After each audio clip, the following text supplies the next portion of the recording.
News 1 middle ഈസ്റ്റിലേക്ക് സ്വാഗതം. ആദ്യം പ്രധാന വാർത്തകൾ. കൊലക്കേസിൽ പ്രതിയായ സൗദി രാജകുമാരന് വധശിക്ഷ ഉറപ്പായി. വധശിക്ഷ നടപ്പാക്കുന്നത് കൊല്ലപ്പെട്ടയാളിന്റെ ബന്ധുക്കൾ മാപ്പ് നൽകാത്ത സാഹചര്യത്തിൽ ശിക്ഷാ നടപടികളുമായി മുന്നോട്ടു പോകാൻ നിർദ്ദേശം. സൗദിയിൽ സാജിയ വ്യവസ്ഥകൾ പാലിക്കാത്ത വിദേശ സ്ഥാപനങ്ങളുടെ പ്രവർത്തനം നിർത്തിവെപ്പിച്ചു. റദ്ദാക്കിയത് 849 സ്ഥാപനങ്ങളുടെ ലൈസൻസ്. സാജിയ നിയമം പാലിക്കാത്ത മുഴുവൻ സ്ഥാപനങ്ങൾക്കും വിലക്കേർപ്പെടുത്തുമെന്ന് അധികൃതർ. ഫ്രഞ്ച് പ്രസിഡന്റ് ഹോളണ്ട് സൗദി ഭരണാധികാരി അബ്ദുള്ള രാജാവുമായി കൂടിക്കാഴ്ച നടത്തി. ഇറാന്റെ ആണവ പദ്ധതി, സിറിയൻ പൗരന്മാരുടെ സുരക്ഷ തുടങ്ങിയ വിഷയങ്ങൾ ചർച്ച ചെയ്തു. സംസ്ഥാനത്തെ ജയിലുകളിൽ ശിക്ഷാ കാലാവധി കഴിഞ്ഞവരെയും തടവിൽ വയ്ക്കുന്നു. പൂജപ്പുരയിൽ മാത്രം 20 ബംഗ്ലാദേശ് പൗരന്മാർ ശിക്ഷ കഴിഞ്ഞ് 6 മാസമായിട്ടും മോചനമില്ല. Media 1 exclusive. വിഷയത്തിൽ കേന്ദ്ര സർക്കാരും കേന്ദ്ര മനുഷ്യാവകാശ കമ്മീഷനും ഇടപെടണമെന്ന് സംസ്ഥാന മനുഷ്യാവകാശ കമ്മീഷൻ ചെയർമാൻ ജസ്റ്റിസ് JB കോശി. വിശദമായ വാർത്തകളിലേക്ക്. കൊലക്കേസിൽ പ്രതിയായ സൗദി രാജകുമാരന് വധശിക്ഷ ഉറപ്പായി. കൊല്ലപ്പെട്ട സൗദി പൗരന്റെ ബന്ധുക്കൾ മാപ്പ് നൽകാൻ തയ്യാറാകാതിരുന്നതിനെ തുടർന്നാണ് വധശിക്ഷ നടപ്പാക്കുന്നത്. ശിക്ഷാ നടപടികളുമായി മുന്നോട്ടു പോകാൻ കിരീടാവകാശി നിർദ്ദേശം നൽകിയതായി സൗദി മാധ്യമങ്ങൾ റിപ്പോർട്ട് ചെയ്തു. സൗദി നിയമപ്രകാരം കൊല്ലപ്പെട്ടയാളുടെ കുടുംബം മാപ്പു നൽകിയാൽ പ്രതിയെ വധശിക്ഷയിൽ നിന്ന് ഒഴിവാക്കും.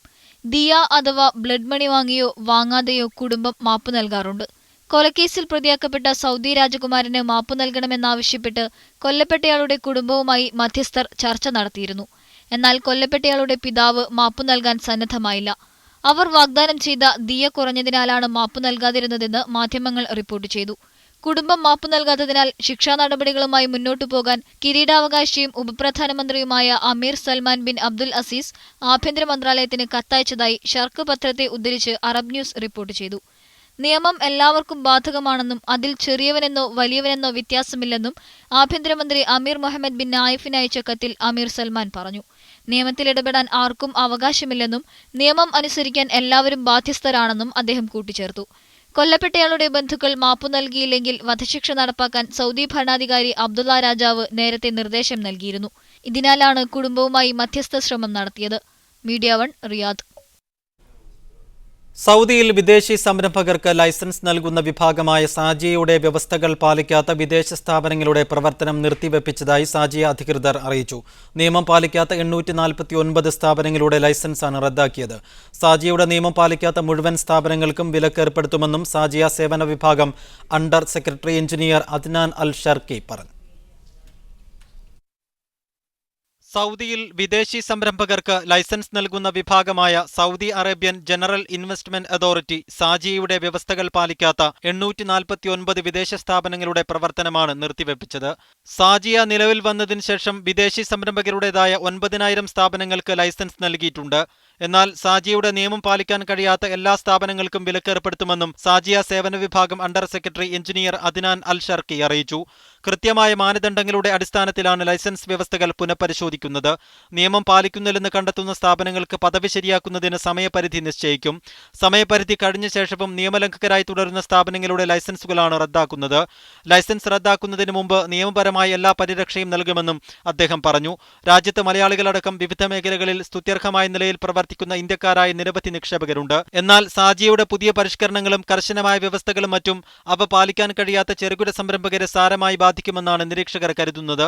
Moosakutty Vettikkattiri, media 1 Jeddah. Muscat നഗരത്തിൽ ഇനി വൈദ്യുതിയും പ്രീപെയ്ഡ്. മൊബൈൽ ഫോണിൽ ടോക്ക് ടൈം റീചാർജ് ചെയ്യുന്ന പോലെ വീട്ടിലെ വൈദ്യുതി ബില്ലും ഇനി കൈകാര്യം ചെയ്യാം. മസ്കത്ത് ഇലക്ട്രിസിറ്റി ഡിസ്ട്രിബ്യൂഷൻ കമ്പനിയാണ് സാബിക് എന്ന പേരിൽ രാജ്യത്തെ ആദ്യ പ്രീപെയ്ഡ് വൈദ്യുതി മീറ്റർ പുറത്തിറക്കിയത്. 2500 വീടുകളിൽ 2 വർഷം പരീക്ഷിച്ച ശേഷമാണ് സാബിക് ഔദ്യോഗികമായി വിപണിയിലെത്തുന്നത്. Muscat governor Sayyid Saud bin Hilal Al Busaidi, water and electricity public authority chairman Mohammed Abdullah Al Mahrouqi എന്നിവരാണ് സാബിക് വിതരണത്തിന്റെ പ്രഖ്യാപനം നടത്തിയത്. പെട്രോൾ പമ്പുകൾ, ഹൈപ്പർ മാർക്കറ്റുകൾ തുടങ്ങി 1200 കേന്ദ്രങ്ങളിൽ റീചാർജിന് സൗകര്യമുണ്ടാകും. 60 റിയാൽ, 40 റിയാൽ എന്നിങ്ങനെ 2 വിലകളിൽ മീറ്റർ ലഭ്യമായിരിക്കും. ക്രെഡിറ്റ് തീർന്നാലും അർദ്ധരാത്രിയിലും അവധി ദിവസവും വൈദ്യുതി മുടങ്ങാതിരിക്കാനുള്ള സംവിധാനവും ഏർപ്പെടുത്തിയിട്ടുണ്ട്. വാടക കെട്ടിടങ്ങളിലും ഹോട്ടലുകളിലും പ്രീപെയ്ഡ് മീറ്ററുകൾ ഏറെ ഉപകാരപ്പെടുമെന്നാണ് വിലയിരുത്തൽ. Media 1 Muscat. French president Francois Hollande Saudi ഭരണാധികാരി അബ്ദുള്ള രാജാവുമായി കൂടിക്കാഴ്ച നടത്തി. റൗദത്ത് ഖുറൈമിലുള്ള രാജാവിന്റെ വിശ്രമ കേന്ദ്രത്തിൽ വെച്ചാണ് കൂടിക്കാഴ്ച നടത്തിയത്. ഇറാൻ ആണവ പദ്ധതി, സിറിയൻ പൗരന്മാരുടെ സുരക്ഷ തുടങ്ങി മേഖലയിലെ സുരക്ഷാ പ്രശ്നങ്ങളും ഉഭയകക്ഷി വിഷയങ്ങളും ഇരു നേതാക്കളും ചർച്ച ചെയ്തതായി സൗദി പ്രസ് ഏജൻസി റിപ്പോർട്ട് ചെയ്തു. റിയാദിലെത്തിയ ഫ്രഞ്ച് പ്രസിഡന്റിനെ കിരീടാവകാശി അമീർ സൽമാൻ ബിൻ അബ്ദുൽ അസീസിന്റെ നേതൃത്വത്തിൽ സ്വീകരിച്ചു. വിദേശകാര്യമന്ത്രി, പ്രതിരോധ മന്ത്രി തുടങ്ങി 5ഓളം മന്ത്രിമാർ ഫ്രഞ്ച് പ്രസിഡന്റിനെ അനുഗമിക്കുന്നുണ്ട്. പൂർണ്ണമായും തദ്ദേശീയ സ്വഭാവത്തിൽ നിർമ്മിക്കുന്ന UAE-യുടെ സാറ്റലൈറ്റ് 2017 വിക്ഷേപിക്കുമെന്ന് UAE വൈസ് പ്രസിഡന്റും പ്രധാനമന്ത്രിയും ദുബായ് ഭരണാധികാരിയുമായ Sheikh Mohammed bin Rashid Al Maktoum വെളിപ്പെടുത്തി. ശാസ്ത്ര ഗവേഷണ മേഖലയിൽ UAE നടത്തുന്ന കുതിപ്പിന്റെ ഏറ്റവും മികച്ച തെളിവ് കൂടിയായിരിക്കും ഇതെന്നും അദ്ദേഹം പറഞ്ഞു. ഖലീഫ സാറ്റ് എന്ന പേരിലായിരിക്കും ഇത് അറിയപ്പെടുക. തദ്ദേശീയമായി വികസിപ്പിക്കുന്ന സാറ്റലൈറ്റിന്റെ ആദ്യഘട്ട പ്രവർത്തനങ്ങൾ ഷെയ്ഖ് മുഹമ്മദ് വിലയിരുത്തി. 3 വർഷത്തിനുള്ളിൽ നിർമ്മാണം പൂർത്തിയാകുമെന്ന് പ്രതീക്ഷിക്കുന്ന സാറ്റലൈറ്റിനു വേണ്ടി തിരക്കിട്ട പ്രവർത്തനങ്ങളാണ് നടന്നുവരുന്നത്. അറബ് മേഖലയിൽ നിന്നുള്ള ആദ്യത്തെ തദ്ദേശീയ സാറ്റലൈറ്റ് കൂടിയായിരിക്കും Khalifa Sat. Emirates Institution for Advance സയൻസിന്റെ നേതൃത്വത്തിലാണ് പ്രവർത്തനങ്ങൾ പുരോഗമിക്കുന്നത്. ബഹിരാകാശ മേഖലയിൽ അറബ് രാജ്യങ്ങൾക്ക് ഏറെ മുതൽക്കൂട്ടായിരിക്കും ഈ സംരംഭം. അറബ് പ്രതീക്ഷകൾക്ക് മുന്നിൽ നിൽക്കാൻ സാധിച്ചതിൽ ഏറെ സംതൃപ്തിയുണ്ടെന്ന് ഷെയ്ഖ് മുഹമ്മദ് വ്യക്തമാക്കി. മറ്റ് അറബ് രാജ്യങ്ങളുമായി ഈ മേഖലയിൽ പ്രവർത്തനങ്ങളുമായി സഹകരിക്കാൻ UAE തയ്യാറാണെന്നും ഷെയ്ഖ് മുഹമ്മദ് കൂട്ടിച്ചേർത്തു. Media 1 Dubai. പ്രകൃതി ദുരന്തം താണ്ഡവമാടിയ ഫിലിപ്പൈൻസിന് വേണ്ടി ധനസമാഹരണ യജ്ഞത്തിന് വിശ്രുത ഗായകൻ സമി യൂസഫ് മുൻകൈയെടുക്കുന്നു. UN ഏജൻസിയുടെ പങ്കാളിത്തത്തോടെയാണ് സമിയുടെ ജീവകാരുണ്യ പ്രവർത്തനം. കൊടുങ്കാറ്റും പ്രളയവും തകർത്ത ഫിലിപ്പീൻസ് ജനതയുടെ കണ്ണീരൊപ്പാനാണ് ഇത്തവണ പ്രമുഖ ബ്രിട്ടീഷ് പോപ്പ് ഗായകൻ സമി യൂസഫിന്റെ നീക്കം. അതിനുവേണ്ടി ഹോപ്പ് സർവൈവ്സ് എന്ന പേരിൽ ഒരു ഗാനവും സമി ആലപിച്ചു. UN മേൽനോട്ടത്തിലുള്ള ലോക ഭക്ഷ്യപദ്ധതിയുമായി കൈകോർത്താണ് ഫിലിപ്പീൻസ് ദുരിതബാധിതർക്കു വേണ്ടിയുള്ള സമി യൂസഫിന്റെ പുതിയ ക്യാമ്പയിൻ. ഇതിലൂടെ പരമാവധി സംഭാവന സ്വരൂപിക്കാൻ സാധിക്കുമെന്ന പ്രതീക്ഷയിലാണ് സമി യൂസഫും സംഘവും. ഹൃദയത്തിൽ തൊടുന്ന വരികളിലൂടെയും ആർദ്രമായ സ്വരത്തിലും ഫിലിപ്പീൻസ് ജനതയോട് ഐക്യപ്പെടുകയാണ് സമി യൂസഫ് ഈ ഗാനത്തിലൂടെ. ദുരിതപർവം താണ്ടുന്നവന്റെ കണ്ണുകളിലെ വേദനയെ മറികടക്കുന്ന പ്രകാശത്തെയും വാക്കുകൾ നൽകുന്ന ആത്മധൈര്യത്തെയും പ്രകീർത്തിച്ച് പാടുകയാണ് സമി യൂസഫ്.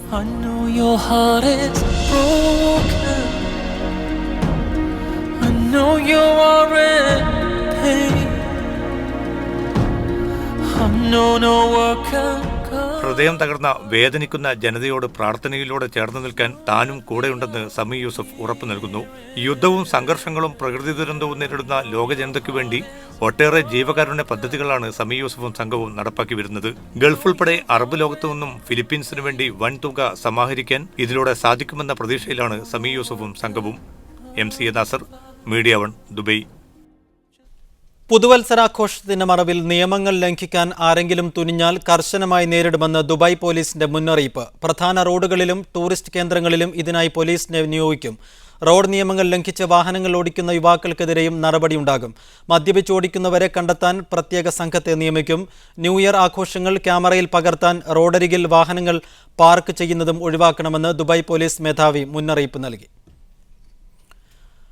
തിരക്കുള്ള റോഡുകളിൽ വാഹനം നിർത്തിയിട്ടാൽ 500 ദിർഹം പിഴയും 4 ബ്ലാക്ക് പോയിന്റും ശിക്ഷ ലഭിക്കുമെന്ന് ഷാർജ പോലീസ് മുന്നറിയിപ്പ് നൽകി. ജുമുഅ പ്രാർത്ഥനയ്ക്കും മറ്റും തിരക്കുള്ള റോഡുകളിൽ വാഹനം പാർക്ക് ചെയ്യുന്നത് ഷാർജയിൽ പതിവാണ്.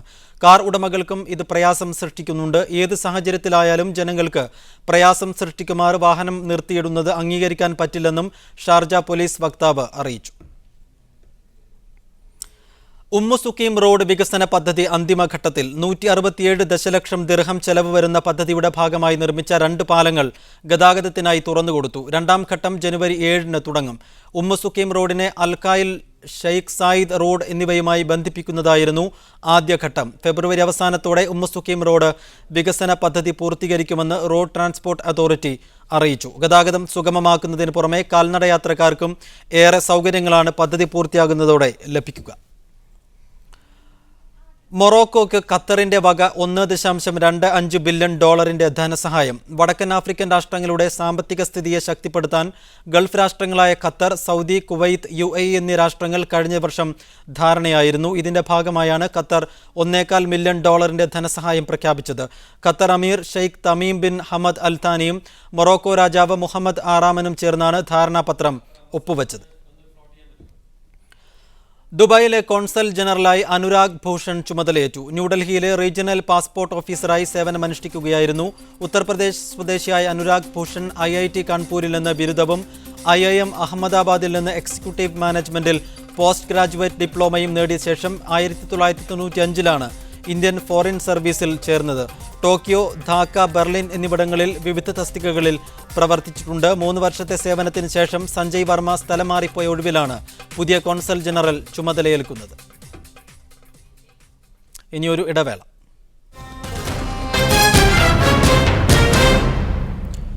ന്യൂസ് 1 മിഡിൽ ഈസ്റ്റ് തുടരുന്നു. ഉംറ തീർത്ഥാടകൻ ശ്വാസതടസ്സം മൂലം മദീനയിൽ മരിച്ചു. മലപ്പുറം കൂട്ടിലങ്ങാടി കൊളപ്പറമ്പ് സ്വദേശി ചേരിയിൽ കുഞ്ഞറമുവാണ് മരിച്ചത്. ഭാര്യ ഫാത്തിമ കൂടെയുണ്ടായിരുന്നു. സ്വകാര്യ ഗ്രൂപ്പിൽ ഉംറക്കെത്തിയ ഇദ്ദേഹം ഇന്ന് നാട്ടിലേക്ക് തിരിച്ചു പോവേണ്ടതായിരുന്നു. മൃതദേഹം ജന്നത്തുൽ ബഖീയിൽ മറവ് ചെയ്തു. കോഴിക്കോട് ഉള്ളിയേരി സ്വദേശി അബുദാബിയിൽ ഹൃദയാഘാതം മൂലം മരിച്ചു. ഒറവിൽ പെരുവത്ത് കടവ് പുതിയടത്ത് പരേതനായ മൂസയുടെയും മറിയത്തിന്റെയും മകനും അബുദാബിയിൽ ലബനീസ് ബേക്കറിയിൽ ജീവനക്കാരനുമായ മൊയ്തീൻ ആണ് മരിച്ചത്. 45 വയസ്സായിരുന്നു. ഞായറാഴ്ച രാവിലെ നെഞ്ചുവേദന അനുഭവപ്പെട്ടതിനെ തുടർന്ന് ആശുപത്രിയിൽ പ്രവേശിപ്പിച്ചെങ്കിലും രക്ഷിക്കാനായില്ല. 15 വർഷമായി അബുദാബിയിൽ ജോലി ചെയ്തു വരികയായിരുന്നു. കുവൈറ്റിൽ ശസ്ത്രക്രിയക്കിടെ സ്വദേശി യുവാവ് മരിച്ച സംഭവത്തിൽ ഡോക്ടർമാർക്ക് കോടതി തടവ് ശിക്ഷ വിധിച്ചു. ക്രിമിനൽ ഇൻവെസ്റ്റിഗേഷൻ വകുപ്പും മെഡിക്കൽ വിഭാഗവും നടത്തിയ അന്വേഷണം ശസ്ത്രക്രിയയിൽ പിഴവ് പറ്റിയതായി കണ്ടെത്തിയതിനെ തുടർന്നാണ് സ്വകാര്യ ആശുപത്രിയിലെ 3 ഡോക്ടർമാർക്ക് 1 വർഷം തടവ് ശിക്ഷ വിധിച്ചത്. മനഃപൂർവ്വമല്ലാത്ത നരഹത്യയാണ് ഇവർക്കെതിരെ ചുമത്തപ്പെട്ട കുറ്റം. ഡോക്ടർമാരിൽ 2 പേർ ഈജിപ്ത് പൗരന്മാരും ഒരാൾ ജർമ്മൻ പൗരനുമാണ്. 3 പേർക്കും കോടതി യാത്രാവിലക്കും ഏർപ്പെടുത്തിയിട്ടുണ്ട്. കേരളത്തിലെ രാഷ്ട്രീയ പാർട്ടികളെ നിയന്ത്രിക്കുന്നത് കോർപ്പറേറ്റുകളാണെന്ന് വെൽഫെയർ പാർട്ടി സംസ്ഥാന അധ്യക്ഷൻ ഹമീദ് വാണിയമ്പലം ദോഹയിൽ പറഞ്ഞു. നാടിന്റെ വിഭവങ്ങൾ കൊള്ളയടിക്കുമ്പോൾ പ്രകൃതിയുടെയും ജനങ്ങളുടെയും പക്ഷത്ത് നിൽക്കാൻ ഒരു രാഷ്ട്രീയ പാർട്ടിയും തയ്യാറാകുന്നില്ല.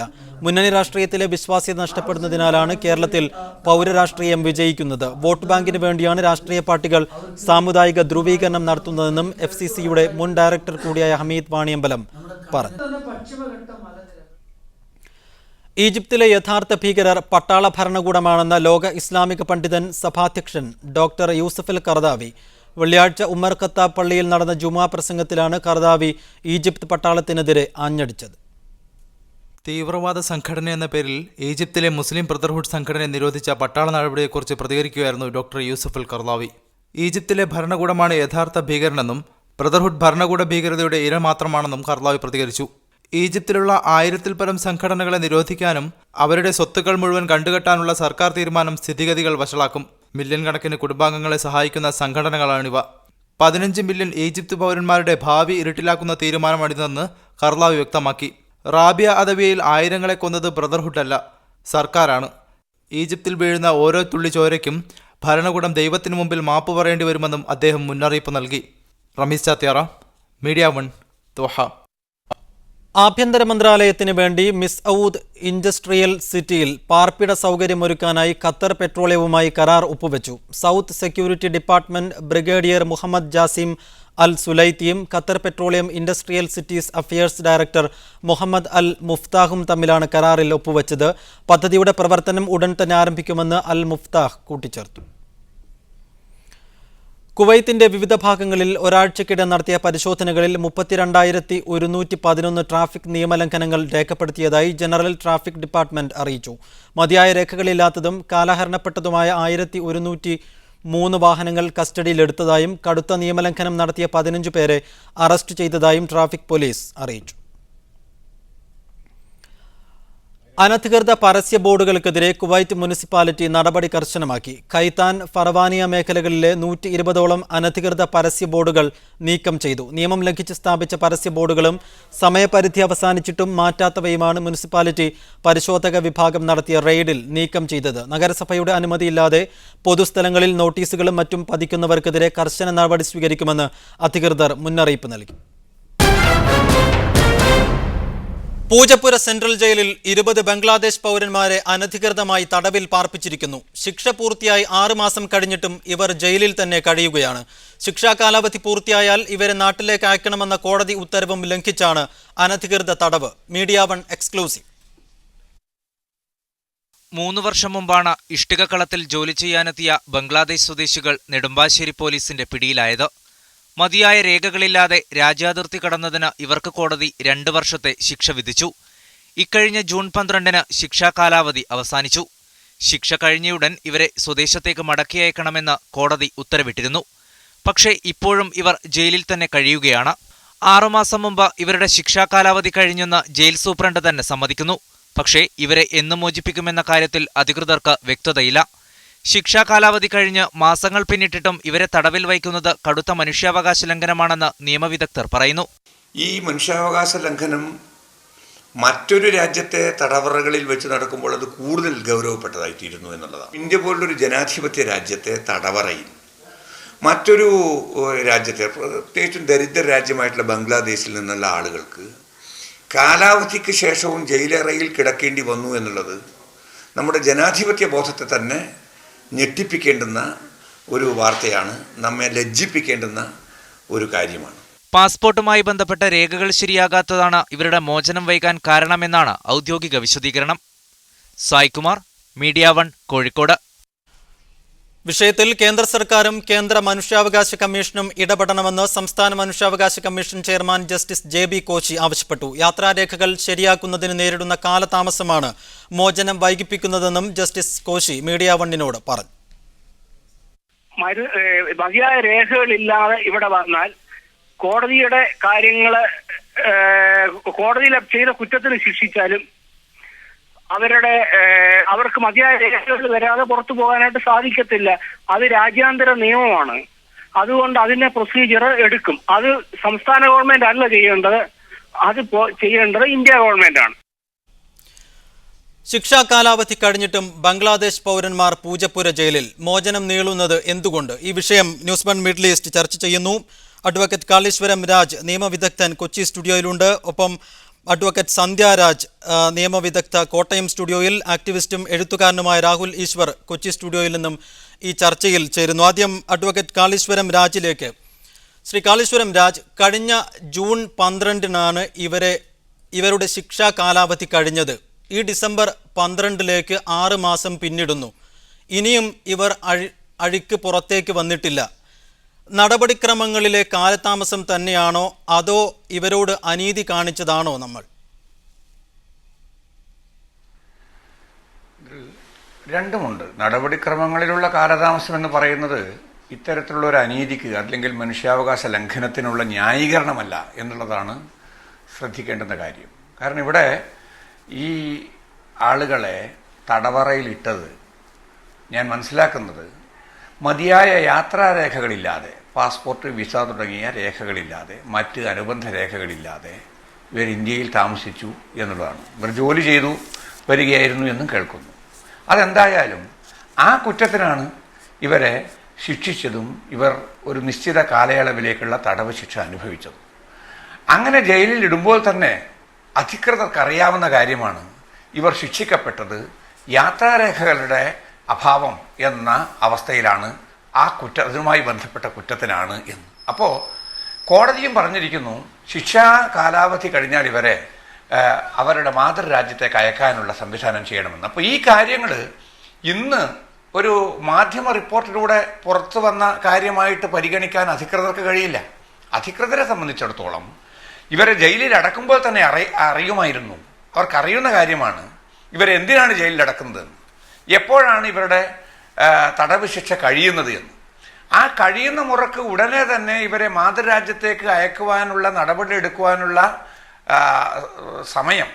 കാലം, മതിയായ സമയം അധികൃതരെ സംബന്ധിച്ചിടത്തോളം ഉണ്ടായിരുന്നു. അത് അവഗണിക്കപ്പെട്ടു എന്നുള്ളതാണ് പ്രധാനമായ കാര്യം. മറ്റൊന്ന്, നമ്മുടെ ഭരണഘടന ഇവിടെ 20-2 അനുച്ഛേദത്തിന്റെ 2-ാം ഉപച്ഛേദം പറയുന്നത് ഒരാളെ ഒരു കുറ്റത്തിന് 1-ൽ കൂടുതൽ തവണ ശിക്ഷിക്കാൻ പാടുള്ളതല്ല എന്നുള്ളതാണ്. അപ്പൊ ഇവിടെ യാത്രാരേഖകളില്ലാതെ ഇന്ത്യയിൽ വന്നു എന്നതിന് അവർ ഇതിനകം തന്നെ ശിക്ഷിക്കപ്പെട്ടു കഴിഞ്ഞു. പിന്നീട് തടവ് ശിക്ഷ വർദ്ധിപ്പിക്കുന്നതിന്, ഇല്ലെങ്കിൽ ഇപ്പോഴും തുടരുന്ന അനധികൃതമായ നിയമവിരുദ്ധമായ തടവ് ശിക്ഷക്കുള്ള ന്യായീകരണമായി പറയുന്നതും മതിയായ യാത്രാരേഖകളായിട്ടില്ല എന്നത് തന്നെയാണ്. ഇത് വിരോധാഭാസമാണ്. ഇത് നിയമപരമായി നിലനിൽക്കാത്തതാണ്. ഈ രീതിയിലുള്ളൊരു നിലപാട് മനുഷ്യാവകാശ കമ്മീഷൻ പോലുള്ള സമിതികൾ ഒരിക്കലും സ്വീകരിക്കാൻ പാടില്ലാത്തതാണ്. എനിക്ക് ആ കാര്യത്തിൽ വളരെയധികം പ്രതിഷേധമുണ്ട്. ഈ കാര്യത്തിൽ കാണിച്ചിട്ടുള്ള ഊർജ്ജസ്വലത ഇല്ലായ്മ, ആർജവമില്ലായ്മ വളരെ അക്ഷന്തവ്യമായിട്ടുള്ള കാര്യമാണ്. കാരണം ഈ ഇത്തരത്തിലുള്ള കാര്യങ്ങളിൽ തടവ് കാലാവധിക്ക് ശേഷവും അയാൾ ഇന്ത്യൻ പൗരനായിരിക്കണമെന്നില്ല. നമ്മുടെ ഭരണഘടനയുടെ 21, 22 അനുച്ഛേദങ്ങൾ പറയുന്നത് no person shall be deprived of personal liberty, right to life എന്നുള്ള രീതിയിലാണ്. എന്ന് വെച്ചാൽ ഇന്ത്യൻ പൗരന് മാത്രമുള്ളതല്ല ജീവിക്കാനും വ്യക്തി സ്വാതന്ത്ര്യത്തിനുമുള്ള അവകാശം, അത് മനുഷ്യനുള്ളതാണ് എന്നുള്ളതാണ് 21, 22 അനുച്ഛേദങ്ങളുടെ സങ്കല്പം തന്നെ, അല്ലെങ്കിൽ ആ അനുച്ഛേദങ്ങളുടെ താല്പര്യം തന്നെ. അതിന് വിരുദ്ധമായ നിലയിൽ ഈ രീതിയിലുള്ള അനധികൃതമായിട്ടുള്ള ഒരു തടവ് ശിക്ഷ ഒരു ജനാധിപത്യ രാജ്യത്ത് സംഭവിക്കാൻ പാടില്ലാത്തതാണ്. മറ്റ് ഏത് രാജ്യത്തെ പൗരനായാലും ശരി, മറ്റ് രീതിയിലുള്ള കുറ്റങ്ങൾ അവർ ചെയ്തിട്ടില്ലെങ്കിൽ നിശ്ചിത ഇപ്പോൾ 6 മാസം കഴിഞ്ഞിരിക്കുന്നു എന്നാണ് താങ്കളുടെ റിപ്പോർട്ട് പറയുന്നത്. 6 മാസത്തിന് ശേഷം അവരെ അനധികൃതമായി നമ്മുടെ ജയിലറകളിൽ പാർപ്പിച്ചതിന് അവർക്ക് നഷ്ടപരിഹാരം നൽകാൻ പോലും ഇന്ത്യ ഗവൺമെന്റിന് വ്യക്തമാണ് താങ്കളുടെ മറുപടി. ഞാൻ തിരികെ എത്താം. ഡോക്ടർ രാഹുൽ ഈശ്വർ, മതിയായ യാത്രാ രേഖകളില്ല എന്നുള്ള കാരണത്താലാണ് ഈ ബംഗ്ലാദേശ് പൗരന്മാരെ അറസ്റ്റ് ചെയ്തത്. അതിനവർക്ക് ശിക്ഷയും വിധിച്ചു, 2 വർഷം. ശിക്ഷാ കാലാവധി പൂർത്തിയായി 6 മാസം പിന്നിടുന്നു. ഇനിയും ഇവർ ജയിലിന് പുറത്തേക്ക് വന്നിട്ടില്ല.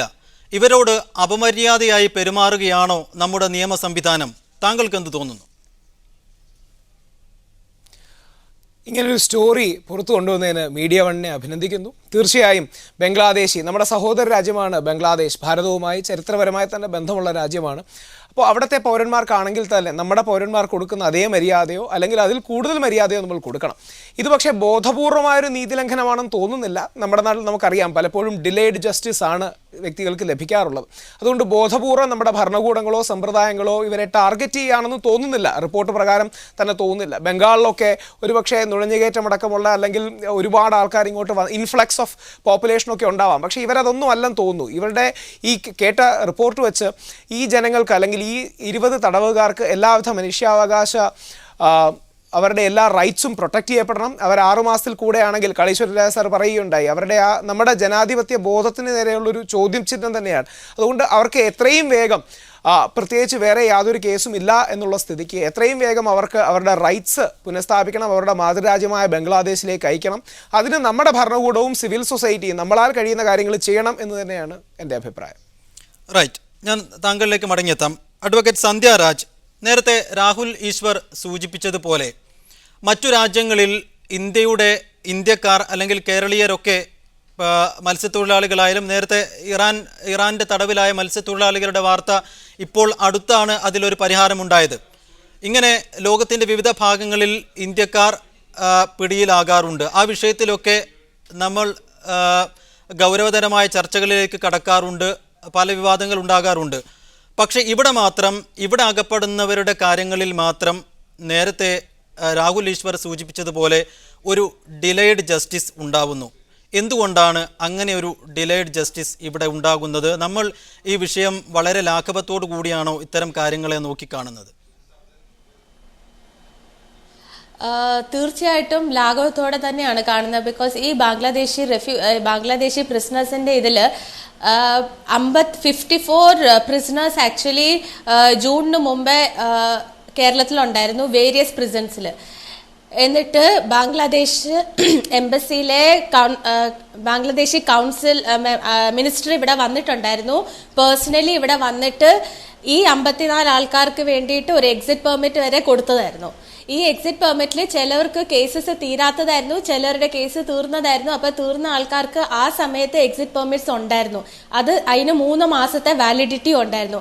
ആ 3 മാസത്തെ വാലിഡിറ്റി കഴിഞ്ഞിട്ടാണ് ഇപ്പം പിന്നെയും ആ 20 ആൾക്കാർ അതിനകത്ത് ഈ 54 പെട്ട ആൾക്കാർ തന്നെയാണ്. അപ്പം ഇവരുടെ എക്സിറ്റ് പെർമിറ്റ് തീർന്നുകൊണ്ട് പിന്നെയും ബാംഗ്ലാദേശ് എംബസിയിൽ നിന്ന് ആ എക്സിറ്റ് പെർമിറ്റ് വരുത്താനായിട്ടുള്ള ആ ഒരു പ്രോസസ് ആയിരുന്നു പിന്നെയും നടന്നത്. അത് ആ എക്സിറ്റ് പെർമിറ്റ് കിട്ടിക്കഴിഞ്ഞിട്ടും ഇവിടുന്ന് നമ്മുടെ ഗവൺമെന്റിൽ നിന്നുള്ള കമ്മ്യൂണിക്കേഷൻ പ്രോബ്ലം ആണ് എന്താണോ ഇവിടുന്ന് യൂണിയൻ മിനിസ്ട്രിയും സ്റ്റേറ്റ് ഗവൺമെന്റിലെ ഹോം മിനിസ്ട്രിയും ഉള്ള ആ കമ്മ്യൂണിക്കേഷൻ പ്രോസസ്സിലുള്ള ഭയങ്കര ഒരു ഡിലേ കാരണമാണ് അവർക്ക് ഇതുവരെ പോകാൻ പറ്റാത്ത ഒരു സിറ്റുവേഷൻ. വേറൊരു സോ ദാറ്റ് ഈസ് നമ്മൾ നോക്കുകയാണെങ്കിൽ അത് ശരിക്കും ഒരു അഡ്മിനിസ്ട്രേറ്റീവ് അല്ലെ ബ്യൂറോക്രാറ്റിക് ഇൻഡിഫറൻസ് തന്നെയാണ് ഇതിനകത്ത് നമ്മൾ കാണുന്നത്. ഡിഫറൻസ് തന്നെയാണ് ഇത് കാണുന്നതെന്നാണ് താങ്കളുടെ അഭിപ്രായം. കാളീശ്വരം രാജ്, ഇന്ന് കേരള സംസ്ഥാന മനുഷ്യാവകാശ കമ്മീഷൻ ചെയർമാൻ JB കോശി പറഞ്ഞത് ഇക്കാര്യത്തിൽ സംസ്ഥാന മനുഷ്യാവകാശ കമ്മീഷന് ഒന്നും ചെയ്യാനില്ല, ഒപ്പം ഇതിൽ ഇടപെടേണ്ടത് കേന്ദ്ര മനുഷ്യാവകാശ കമ്മീഷനും കേന്ദ്ര സർക്കാരും ഒക്കെയാണ് എന്നാണ്. അങ്ങനെയാണോ? സംസ്ഥാന മനുഷ്യാവകാശ കമ്മീഷന് ഈ വിഷയത്തിൽ ഒന്നും ചെയ്യാനില്ലേ? അത് ശരിയല്ല. കാരണം ആത്യന്തികമായിട്ട് രണ്ട് രാഷ്ട്രങ്ങൾ തമ്മിലുള്ള പ്രശ്നങ്ങൾ, ബന്ധങ്ങളുടെ പ്രശ്നങ്ങളും മറ്റ് കാര്യങ്ങളും ഉണ്ടെന്നുള്ളത് ശരിയാണ്. പക്ഷേ എന്ന് വെച്ച് സംസ്ഥാന മനുഷ്യാവകാശ കമ്മീഷൻ ഈ കാര്യത്തിൽ നിസ്സഹായമാണ് എന്ന് പറയുന്നത് ശരിയല്ല. കാരണം മനുഷ്യാവകാശ കമ്മീഷനുകളുടെ ഒരു പ്രവർത്തന രീതി തന്നെ കോടതികളിൽ നിന്ന് വിഭിന്നമാണ്. കോടതികളുടെ നടപടിക്രമങ്ങളുടെയും അധികാരാതിർത്തിയെയും സംബന്ധിച്ചിട്ടുള്ള വളരെ നിയതമായിട്ടുള്ള സാങ്കേതികമായിട്ടുള്ള പ്രതിബന്ധങ്ങളിൽ നിന്ന് മനുഷ്യാവകാശ പ്രശ്നങ്ങളെ വിമോചിപ്പിക്കുക, അല്ലെങ്കിൽ കുറച്ചുകൂടി വിശാലമായിട്ടുള്ള ഒരു ക്യാൻവാസിലൂടെ മനുഷ്യാവകാശ പ്രശ്നങ്ങളെ കൈകാര്യം ചെയ്യുക എന്നുള്ളതാണ് യഥാർത്ഥത്തിൽ മനുഷ്യാവകാശ കമ്മീഷന്റെ ഉദ്ദേശം തന്നെ. ആ നിയമത്തിന്റെ ഉദ്ദേശം തന്നെ അങ്ങനെയാണ്. മാത്രമല്ല പടിഞ്ഞാറൻ രാജ്യങ്ങളും ഈ രീതിയിലുള്ള കമ്മീഷനുകളും മറ്റ് ഒംബുഡ്സ്മാൻ സംവിധാനങ്ങളും ഒക്കെ നിലവിൽ വന്നത് സാങ്കേതികതയുടെ തടസ്സങ്ങളെ തകർത്തുകൊണ്ട് കൂടുതൽ വിശാലമായ, കൂടുതൽ മാനുഷികവും ജൈവികവുമായിട്ടുള്ള മേഖലയിൽ കാര്യങ്ങളെ കാണുവാനുള്ള സംവിധാനം വേണം എന്നുള്ള നിലക്ക് തന്നെയാണ്. അങ്ങനെ നോക്കുമ്പോൾ മനുഷ്യാവകാശ കമ്മീഷൻ ഇത്തരത്തിലുള്ളൊരു പ്രശ്നത്തിൽ ചെയ്യേണ്ടിയിരുന്നത് അടിയന്തരമായി വിഷയം കേന്ദ്ര സർക്കാരിന്റെ ശ്രദ്ധയിൽപ്പെടുത്തുക എന്നുള്ളതാണ്.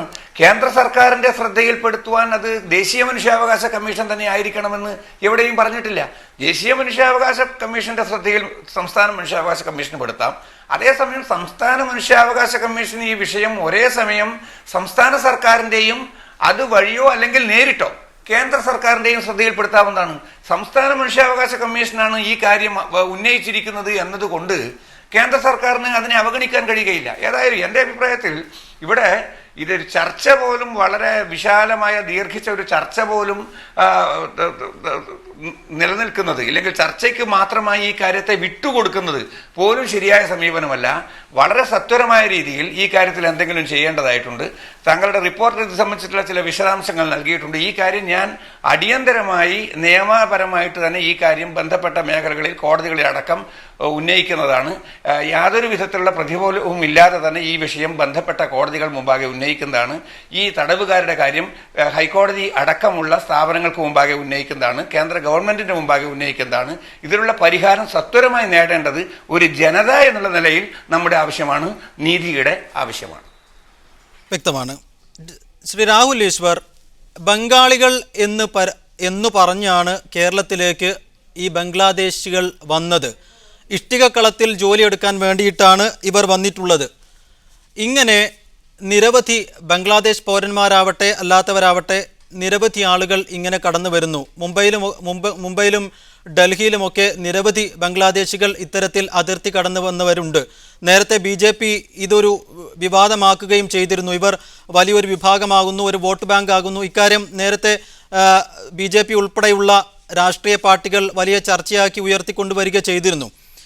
ഇങ്ങനെ ബംഗ്ലാദേശ് പൗരന്മാർക്ക് യാതൊരു ബുദ്ധിമുട്ടും കൂടാതെ അതിർത്തി കടക്കാൻ മാത്രം സഹായകമായ രീതിയിൽ എളുപ്പമാണോ ഇന്ത്യയുടെ അതിർത്തികൾ? ഇതിപ്പോൾ ഇവർ വല്ല രാജ്യദ്രോഹ കുറ്റത്തിലും ഏർപ്പെട്ടിരുന്നുവെങ്കിൽ ഇതിൻ്റെ തലം മാറുമായിരുന്നു.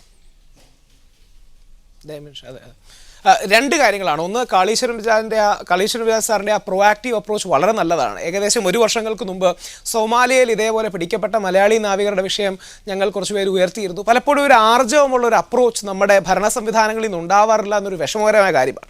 രണ്ട്, അങ്ങിപ്പോൾ ഉയർത്തിയൊരു പ്രശ്നം തീർച്ചയായും ഇത് മനുഷ്യാവകാശ പ്രശ്നം തന്നെയാണ്. പക്ഷേ ചില കാര്യങ്ങൾ നമുക്ക് കാണാതിരിക്കാൻ കഴിയില്ല. ഉദാഹരണം, ബംഗ്ലാദേശിൽ നിന്ന് വരികയും അതൊരു വോട്ട് ബാങ്കായി മാറുകയും അവർക്ക് റേഷൻ കാർഡ് കൊടുക്കുകയും അവർക്ക് ഭാരതത്തിലെ പൗരന്മാരെന്ന രീതിയിൽ പലതും ചില ഫെസിലിറ്റീസ് കിട്ടുകയും ചെയ്യുന്നു എന്ന കാര്യം നമുക്ക് കാണാതിരുന്നുകൂടാ.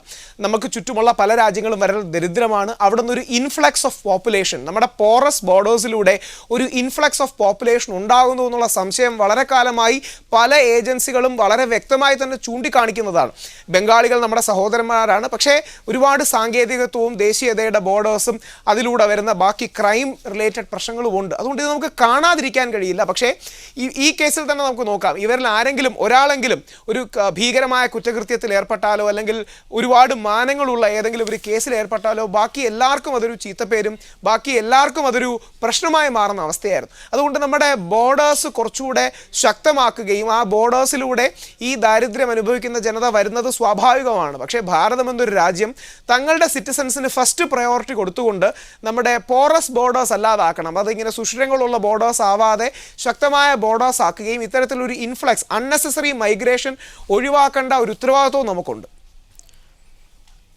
വ്യക്തമാണ് താങ്കളുടെ മറുപടി. അഡ്വക്കേറ്റ് സന്ധ്യ രാജ്, ഗൾഫ് രാജ്യങ്ങളിൽ ഇത്തരത്തിൽ പിടിക്കപ്പെടുന്നവർക്ക് 2 ആഴ്ചയോ അതിൽ കൂടുതലോ ഏറിയാൽ 1 മാസം തടവ് ശിക്ഷ നൽകും. അതിനുശേഷം ആ രാജ്യത്തിൻ്റെ ചെലവിൽ ഇന്ത്യയിലേക്ക് കയറ്റി അയക്കും. പക്ഷേ കേരളത്തിൽ ഇന്ത്യയിലേക്ക് വരുമ്പോൾ ഇതിൻ്റെ നടപടിക്രമങ്ങൾ വലിയ ബുദ്ധിമുട്ടേറിയ നടപടിക്രമങ്ങളിലേക്ക് കടക്കുന്നു. ഈ വിഷയത്തിൽ ഇത്തരം തടവിലാകുന്ന അന്യരാജ്യക്കാരുടെ വിഷയങ്ങളിൽ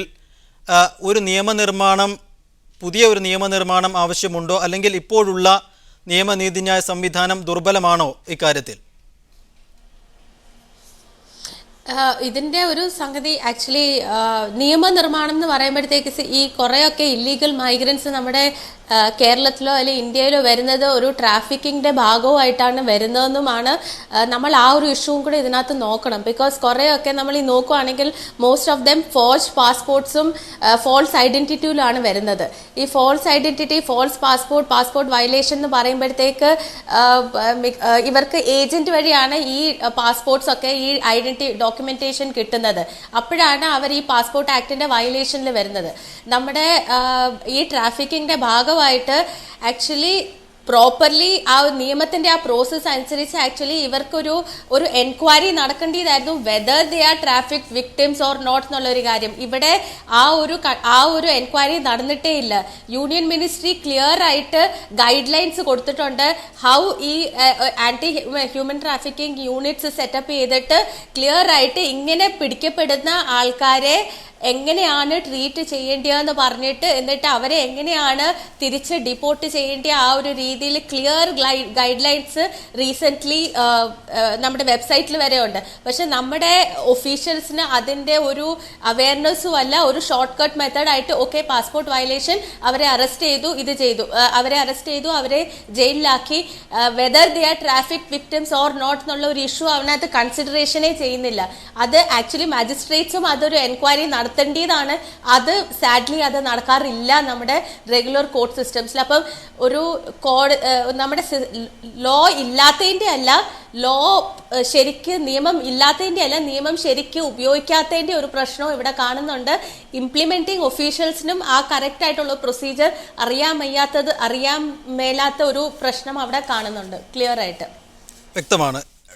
രാഹുൽ ഈശ്വർ, ഇപ്പോൾ സന്ധ്യ രാജൊക്കെ സൂചിപ്പിച്ചതുപോലെ നേരത്തെ ഇറാനിൽ അകപ്പെട്ട ഇന്ത്യൻ മത്സ്യത്തൊഴിലാളികളുടെ വിഷയത്തിൽ ഇടപെട്ട അഡ്വക്കേറ്റ് നിസാർ കോച്ചേരി, അദ്ദേഹം ഇറാനിലെത്തി ഈ മത്സ്യത്തൊഴിലാളികളുടെ വിഷയത്തിൽ ഇടപെട്ട സമയത്ത് അദ്ദേഹം പറഞ്ഞ ഒരു കാര്യമുണ്ട്. വളരെ ഇൻഡിഫറൻസ് ആയിട്ടാണ് ഇറാനിലെ നിയമവിദഗ്ധരായാലും ഒപ്പം അധികൃതർ ഇടപെട്ടത്. ഈ വിഷയത്തിൽ വളരെ ഇൻഡിഫറൻ്റ് ആയിട്ടാണ് ഇടപെട്ടത് എന്ന് അഡ്വക്കേറ്റ് പറയുകയുണ്ടായി. അതിൻ്റെ കാരണവും അദ്ദേഹം പറയുന്നത് മുമ്പുണ്ടായ ചില വിഷയങ്ങളിൽ ഇന്ത്യയും ഈ രീതിയിൽ തന്നെയായിരുന്നു പെരുമാറിയിരുന്നത് എന്നാണ്.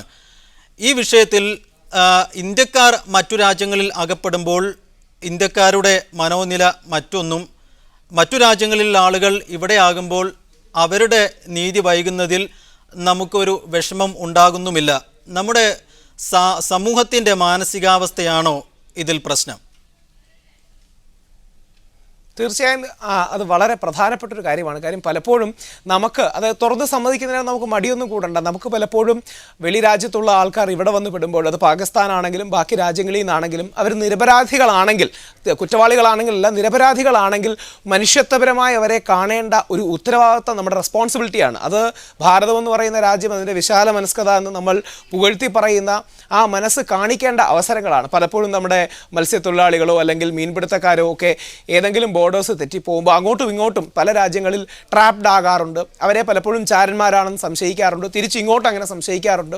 പലപ്പോഴും രാജ്യങ്ങളുടെ ഇടയിൽ എനിക്ക് തോന്നുന്നു നമുക്കൊരു പോളിസി ഇതിന് വേണം. ഇത്തരം മൈഗ്രൻസിൻ്റെ കാര്യമാണെങ്കിലും തൊഴിലിന് വരുന്ന ആൾക്കാരുടെ കാര്യമാണെങ്കിലും നമുക്ക് വ്യക്തമായൊരു പോളിസിയും ഇവരുടെ രജിസ്ട്രേഷനും കഴിയുന്നത്ര ഇവർ ഇല്ലീഗൽ ആക്ടിവിറ്റീസിലേക്ക് പോകുന്നില്ല എന്നും അടക്കം ചില കാര്യങ്ങൾ നമുക്കിതിനൊരു കൃത്യമായ ഒരു പോളിസി ഡോക്യുമെൻറ്റേഷൻ വേണം. കൃത്യമായ പൊസിഷൻസും നിലപാടും നമുക്കുണ്ടെങ്കിൽ മാത്രമേ ഈ വിഷയങ്ങൾ ടാക്കിൾ ചെയ്യാൻ കഴിയുള്ളൂ. അതുകൊണ്ട് യാതൊരു വിധ കാലദേശ വിഭിന്നമായ ചിന്തകൾക്ക് ഇടം നൽകാതെ മനുഷ്യാവകാശമെന്നും ലോകത്തെ ഏത് മനുഷ്യൻ ബുദ്ധിമുട്ടിയാലും അത് നമ്മളുടെ കൂടെ ബുദ്ധിമുട്ടാണെന്ന് തിരിച്ചറിഞ്ഞ് നമ്മുടെ നാട്ടുകാരും മലയാളികളൊക്കെ ഒരുപാട് പേർ വിദേശത്തെ ജയിലുകളിൽ ഇതുപോലെ ബുദ്ധിമുട്ട് അനുഭവിക്കുന്നുണ്ട്.